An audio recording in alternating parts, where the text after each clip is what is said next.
Kichu Kichu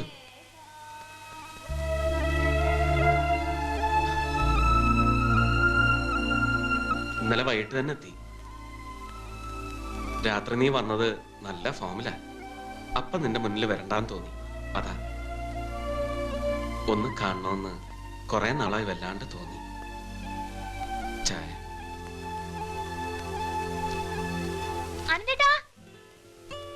good morning. Good morning.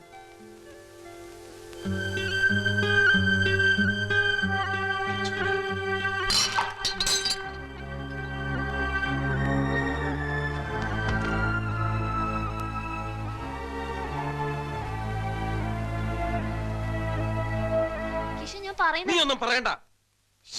അഖില, നീ അപ്പുറത്തേക്ക് പോ. അവൾ ഓട്ടോയിൽ വരുമ്പം വഴി കണ്ടതാ. നീയാന്ന് ആദ്യം കരുതിയത്. പിന്നെ മനസ്സിലായല്ലോ. എന്നിട്ട് എന്തിനാ മമ്മി എന്റെ വീടിന്റെ ചാവി കൊടുത്തത്? അന്യനൊന്നും അല്ലല്ലോ, നിന്റെ ബ്രദർ അല്ലേ. എനിക്ക് അവനെ കാണണ്ടെങ്കിലോ? ജീസസ്, നീ എന്തിനാ ഷൗട്ട് ചെയ്യുന്നത്? അവൻ ഇപ്പൊ ഇറങ്ങണം എന്റെ വീട്ടിൽ നിന്ന്. അത് കണ്ടവർക്കൊക്കെ കയറി കിടക്കാനുള്ളതല്ല. ഓ, എന്നാ നീ വീട് പൂട്ടിപ്പിക്കോ. Keep your keys with you. എന്തായി? ഭയങ്കര പൊട്ടലും ചീറ്റുവാ. കുഴപ്പമില്ല, അത് മമ്മി ഹാൻഡിൽ ചെയ്തോടും. അവന്റെ ഈ ബേളൊന്നും മമ്മിയുടെ ദേഷ്യമില്ല. അനന്തകൃഷ്ണനെ പറഞ്ഞു വിടാൻ മമ്മി ഏതായാലും ഉദ്ദേശിക്കുന്നില്ല. അവൻ ഇവിടെ താമസിക്കും. അതിന് മമ്മിക്ക് നിന്റെ പെർമിഷൻ ഒന്നും ആവശ്യമില്ലല്ലോ.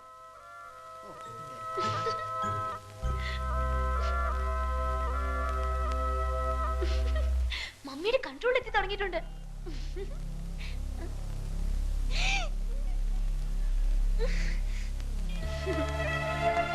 ഇവിടെ സമാധാനം തരത്തില്ല എന്ന് തന്നെ ഒരുമ്പട്ട് ഇറങ്ങിയിരിക്ക.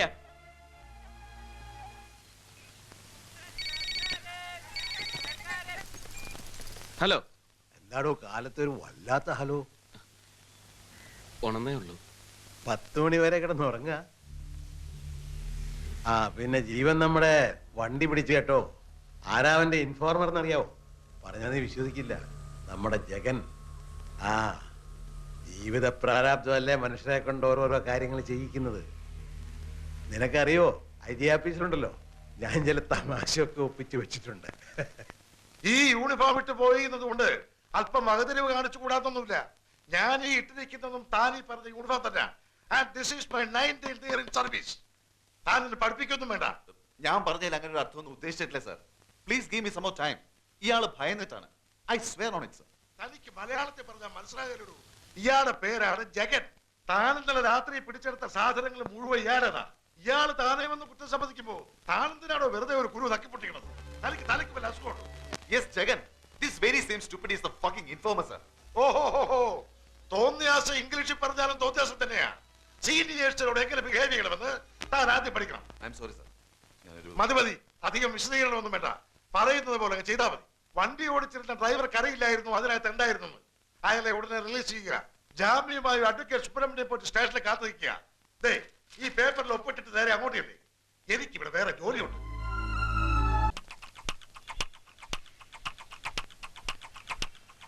Release the driver only.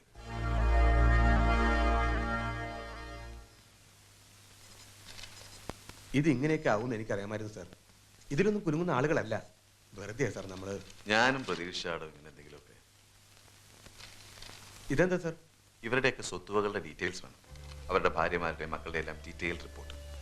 Sir DIG? Yes, and it's top secret. Sir. Hello. Yes.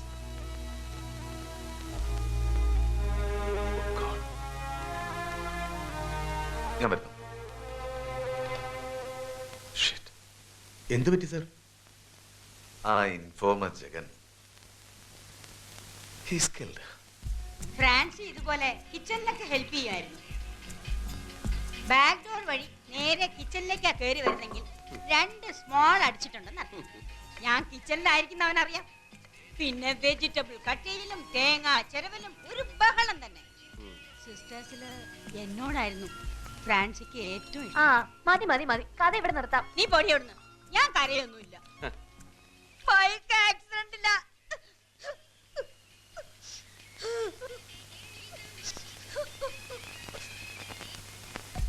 Sorry. ഞാനൊരു സൺഡേയുടെ മൂഡ് സ്പോയിൽ ചെയ്തു അല്ലേ? അനന്ത് ലഞ്ചിനുണ്ടല്ലോ. ഇന്ന് ചർച്ച പോണ്ടാന്ന് പറഞ്ഞപ്പോഴേ ഞാൻ വിചാരിച്ചതാ ഇന്ന് ലഞ്ചിന് പഴംപുരാണാവും വിളമ്പാന്ന്. ഫ്രാൻസി മരിക്കുമ്പോഴേ ഇവക്ക് 3 വയസ്സാ. ഇവക്ക് കണ്ട ഓർമ്മയൊന്നുമില്ല. അനന്തുന ഫ്രാൻസിയുടെ സ്വഭാവം കൂടുതലുള്ളത്. കിഷൻ ആ സ്വഭാവം ഒന്നുമില്ല, ടഫ് നേച്ചറാ. എന്നാലും എന്നെ വലിയ സ്നേഹ.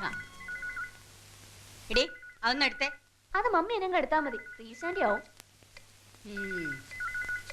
കിച്ചുവിന്റെ ഈ ജോലിയും കാര്യങ്ങളും ഒക്കെ മമ്മിക്കറിയാം. സത്യം പറഞ്ഞ കുറെ കാലത്തേക്ക് അറിയില്ലായിരുന്നു. പിന്നെ കിഷൻ തന്നെയല്ല മമ്മിയോട് പറഞ്ഞത്. പറഞ്ഞ അതൊരു വലിയ കഥ തന്നെയാ. ഒരു ദിവസം മാർക്കറ്റ് റോഡിൽ വെച്ചിട്ട് കരിമുട്ടി പോലെയുള്ള മനുഷ്യനെ ഇടിച്ച് പപ്പടാക്കുക കിഷൻ. ഞാൻ കണ്ടുവെന്ന് മനസ്സിലായപ്പോ എന്റെ പിന്നാലെ ഓടി വന്നു. എന്തിനാന്നാ മമ്മിയോട് പറയലെന്ന് റിക്വസ്റ്റ് ചെയ്യാൻ. ഈ രഹസ്യം കൊണ്ട് കുറെ കാലം ഞാൻ ബ്ലാക്ക്മെയിൽ ചെയ്തതാ. സഹികെട്ട ഒരു ദിവസം കിഷൻ തന്നെ എല്ലാ രഹസ്യവും മമ്മിയോട് തുറന്നു പറഞ്ഞു. എന്നെ സഹിക്കുന്നതിനെക്കാട്ടും ഭേദമല്ലേ ഈ കാണിക്കുന്ന മൊരട്ടൊന്നും ഉള്ളിലില്ലാന്നേ. എന്നും മുട്ടുകുത്തുമ്പോ ആദ്യം പ്രാർത്ഥിക്കുന്നത് കിഷന് വേണ്ടിയാണ്. മമ്മി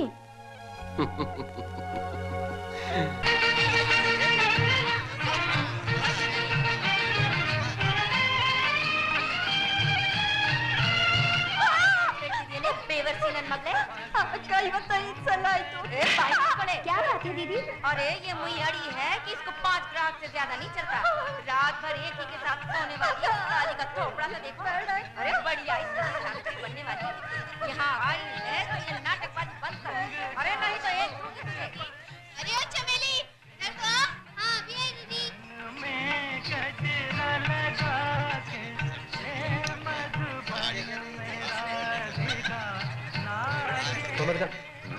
ആരോ ഒരു കുറിപ്പ് കൊടുത്തു വിട്ടിട്ടുണ്ട്. ആരുടെ? അറിയില്ല, ബായിന്റെ കടയിലെ പയ്യൻ കൊണ്ടുവന്നാ.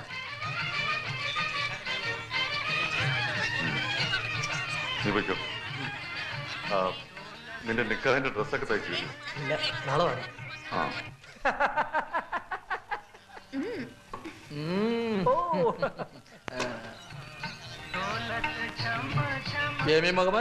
నేను కొద్దిగా బయట వెళ్ళి తొందరగా వచ్చేస్తాను.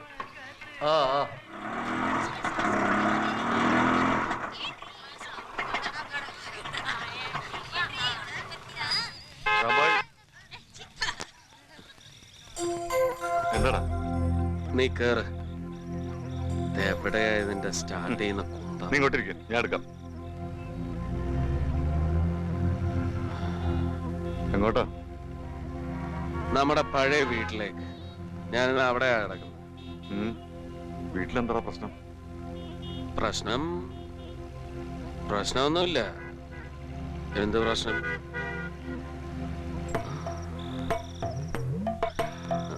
നിലത്ത് കിടക്കണ്ട, നമ്മുടെ പായുണ്ട് ഇവിടെ.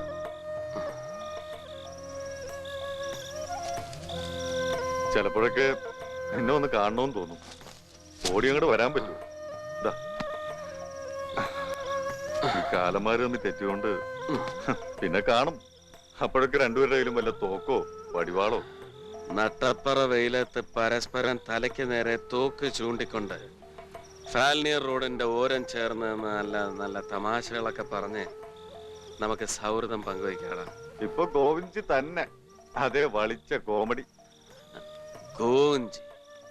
ഗോവിന്ദി ഒരു അവതാരമാണ്. അത് എനിക്ക് അറിയാഞ്ഞിട്ടാ. അതെ അതെ, മടുത്തടാ. ചിലപ്പോ തോന്നും എന്തിനാ ഇപ്പൊ ഇങ്ങനെ ജീവിക്കുന്നതെന്ന്. നിന്നെ കാണുമ്പോ സത്യത്തിൽ എനിക്ക് ബേജാറാ. ഉമ്മ ഇടക്കൊക്കെ സ്വപ്നത്തിൽ വന്ന് ചീത്ത പറയും, നിന്നെ കൂടി വഴിതെറ്റിച്ചു എന്നും പറഞ്ഞു. നീ ഇങ്ങനെ വെറുതെ കിടന്ന് ഓരോന്ന് ആലോചിച്ചിട്ടാ. ചിന്തിക്കരുത്, അങ്ങനെ പോണം. ചിന്തയാണ് എല്ലാ കുഴപ്പത്തിനും കാരണമെന്ന് ഗോവിന്ദി പറയാറുണ്ട്. സത്യ ഗോവിന്ദി പറയും, നിനക്കൊക്കെ സത്യമായിട്ട് തോന്നുകയും ചെയ്യും. അതുകൊണ്ടാണല്ലോ അയാൾ ഗോവിന്ദി ആയതും. അയാൾ എന്ത് പറഞ്ഞാലും കാരണം അന്വേഷിക്കാൻ നീയൊക്കെ ചാടി പുറപ്പെടുന്നത്. റെഡ്ഡി പറഞ്ഞ പിന്നെ നീ എന്താടാ ചെയ്യുന്നേ? ചെയ്താനെ കിടന്നുറങ്ങ. ഞാൻ പോവാ. അവിടെ ഇപ്പോ റെഡ്ഡിക്ക് ചേർത്താൻ പിടിച്ചു.